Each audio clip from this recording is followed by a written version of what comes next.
안녕하세요, 티묵입니다. 자, IEO 같은 경우에는 아까랑 똑같이 일단 당연히 블록체인을 개발하고자 하는 사람, 투자하고자 하는 사람, 그리고 백서는 당연히 있어야겠죠. 그리고 나중에 발행될 코인이나 투자를 하기 위해서 갖고 있는 투자 자금이 있을 겁니다. 화폐일 수도 있고 암호화폐일 수도 있고요. 자, 그런데 여기서 IEO는 거래소가 등장을 합니다. 자, 이에 거래소가 있었죠. 그래서 즉 거래소가 등장을 하고요.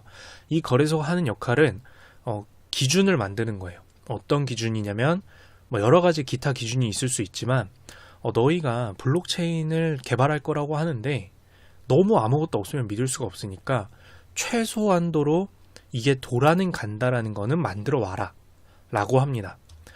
그래서 완벽하게 다 만들어진 것은 아니더라도 최소한 우리 블록체인은 백서에서 보듯이 이렇게는 돌아갈 겁니다 라는 최소 작동 모델을 만들어서 제공을 해줘야 이렇게 돌아가는 거구나, 이 정도까진 개발할 수 있으니까 나중에도 개발이 되겠구나, 오케이, 그러면 우리가 투자자랑 연결을 해주고 우리가 마케팅이나 이런 것들을 다 해서 우리 거래소에 IEO 해서 너희 코인, 암호화폐가 공개될 수 있도록 해줄게 라고 하는 게 바로 IEO입니다. 그래서 단순 코인이었던 단어가 익스체인지로 바뀐 거죠. 즉 암호화폐 거래소가 일정 기준을 만들고, 이거는 변동이 있을 수 있겠죠, 거래소마다.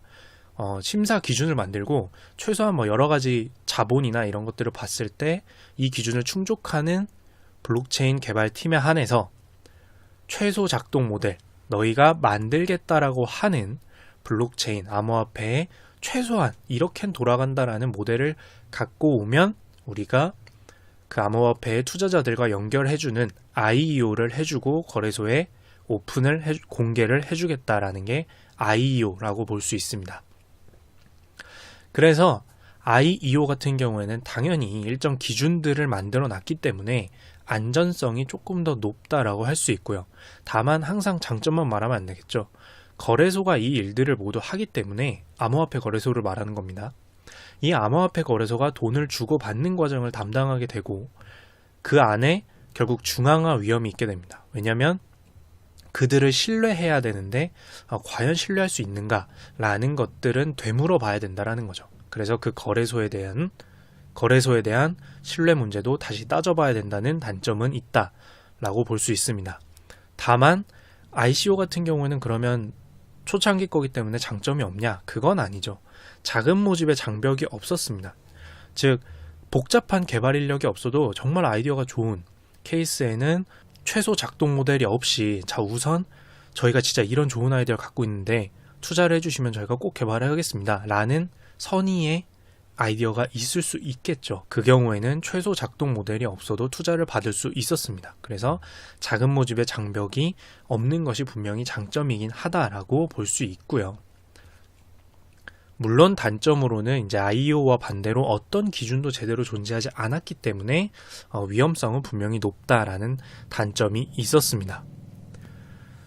자, 대신에 여기서 제가 시간대상 ICO가 먼저 등장하고 그 다음으로 IEO가 등장했다라는 얘기를 계속 강조를 했는데, IEO는 어떤 기준을 추가적으로 만들어서 안전성을 높인 형태를 말하는 거고요.